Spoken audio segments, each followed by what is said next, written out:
Parler d'amour ou le chanter, que ce soit sous la douche ou en public, vous informer chaque jour depuis ce plateau, autant d'actions rendues possibles par cet instrument unique que nous détenons presque tous, peut-être pas vital mais essentiel, la voix.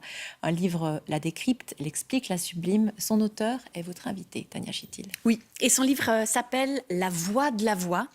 Et quand on le lit, parce qu'il est passionnant, on ne peut pas s'empêcher de s'interroger sur soi-même, d'analyser sa respiration. On analyse tout, ses poumons, son diaphragme, etc., tout son corps, parce qu'en fait, tout est lié.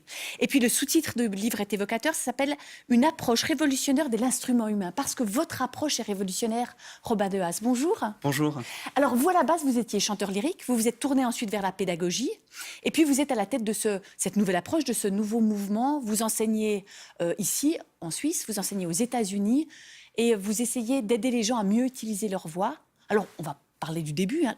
La voix, ça fonctionne comment? Alors, on peut dire qu'il y a trois paramètres principaux, trois systèmes principaux qui vont collaborer ensemble pour que tout puisse bien se passer. Donc d'abord, on a l'air. Alors l'air, on a le système respiratoire qui va, l'air va sortir du corps. Hein, la voix, c'est de l'air comprimé. Et puis, on a après les cordes vocales, justement, qui vont servir de compresseurs. Donc elles vont comprimer l'air pour créer un son de base. Ce son de base, après, il va se déplacer dans un tuyau, ici qu'on appelle le pharynx, puis dans la bouche. Et alors, en fait, ce tuyau, il va se positionner, il va modifier, changer de forme pour créer les consonnes, les voyelles, etc. Tout ça dirigé par notre cerveau. Notre cerveau va donner des ordres, il va dire, voilà, il faut faire ça à ce moment-là, il faut faire ça à ce moment-là, etc.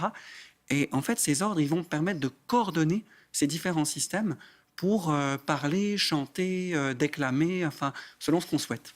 Alors les gens qui viennent vous voir, viennent d'horizons complètement différents. Je vous propose de regarder parce qu'on a fait une petite compilation des gens qui viennent vers vous et je vous laisse la découvrir.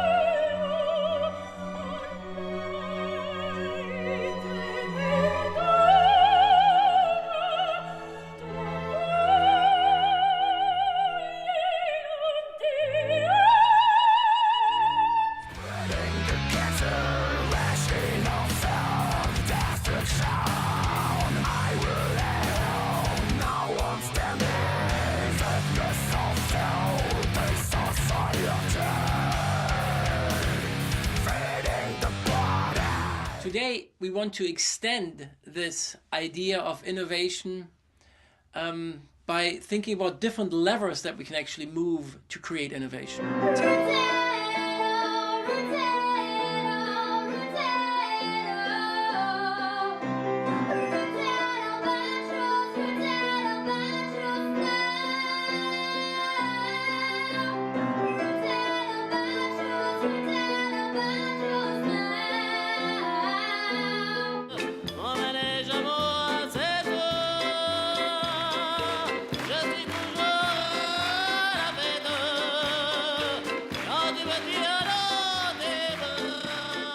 Oui, on voit vraiment des univers très très différents. Le point commun de tous ces gens, finalement, c'est vous. Pourquoi sont-ils venus vous voir? Alors, c'est pour des raisons différentes selon les personnes, parce qu'ils ont tous des problématiques différentes. Par exemple, une des histoires qui m'a beaucoup touché, c'est celle de Manet, qui est auteur, compositeur, interprète. On l'a vu dans les images. Oui, on l'a vu là, exactement. Qui, c'est son médecin qui l'a envoyée vers moi parce qu'elle ressentait comme des couteaux dans sa gorge, en fait, à force d'avoir une mauvaise technique vocale. Et des couteaux dans sa gorge, même quand elle ne chantait pas, ou même quand elle ne parlait pas, vers la fin. Et puis, justement, il a fallu identifier très spécifiquement, mais qu'est-ce qui se passe dans cette voix-là, dans ce corps-là?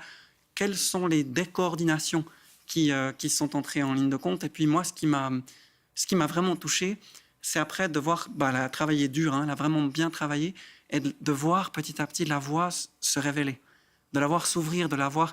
Et plus on redonne au corps son organicité, et plus tous les systèmes, on les travaille, autant le système respiratoire que la voix en elle-même, plus tout à coup on a cette personnalité musicale qui se révèle aussi, et ça m'a beaucoup touché. Donc justement, quand on dit que c'est une approche révolutionnaire, c'est parce que c'est très anatomique, c'est ça? Vous travaillez véritablement sur l'anatomie humaine. Oui, c'est-à-dire que ce qui change, ce qui est différent de ce qui se faisait dans la tradition, c'est qu'on ne va pas dire à la personne, voilà, pour chanter, mets ta voix dans le masque, écarte tes côtes, gonfle le ventre ou des En choses plus, on comme ne sait pas ça. ce que ça veut dire. Ouais. Déjà, alors, Bon, justement, gonfler le ventre, on voit, oui. Mais... on a du mal à comprendre, hein, souvent. Moi-même, je me suis senti très perplexe dans plein de... J'avais des difficultés vocales, j'ai pris des cours un peu dans le monde entier.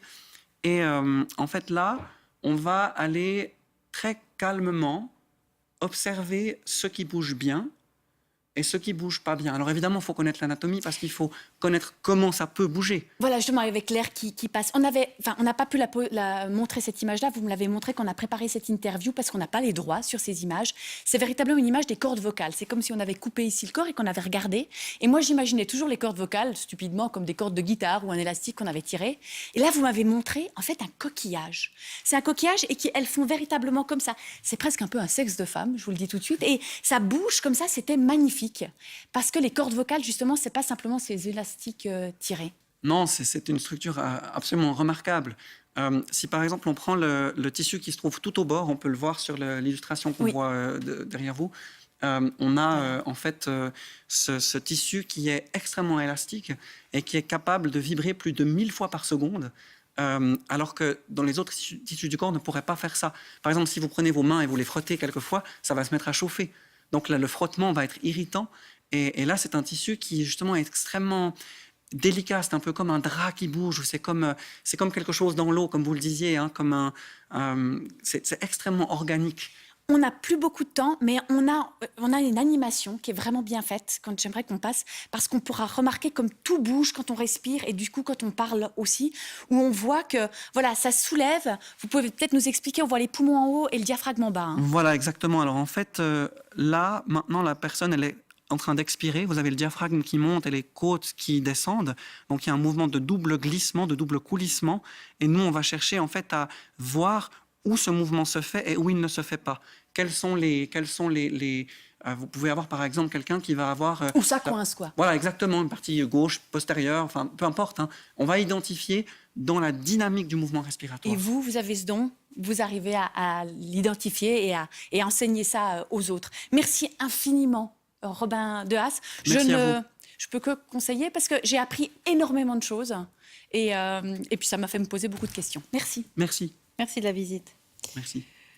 Du cinéma à présent, Lolo, le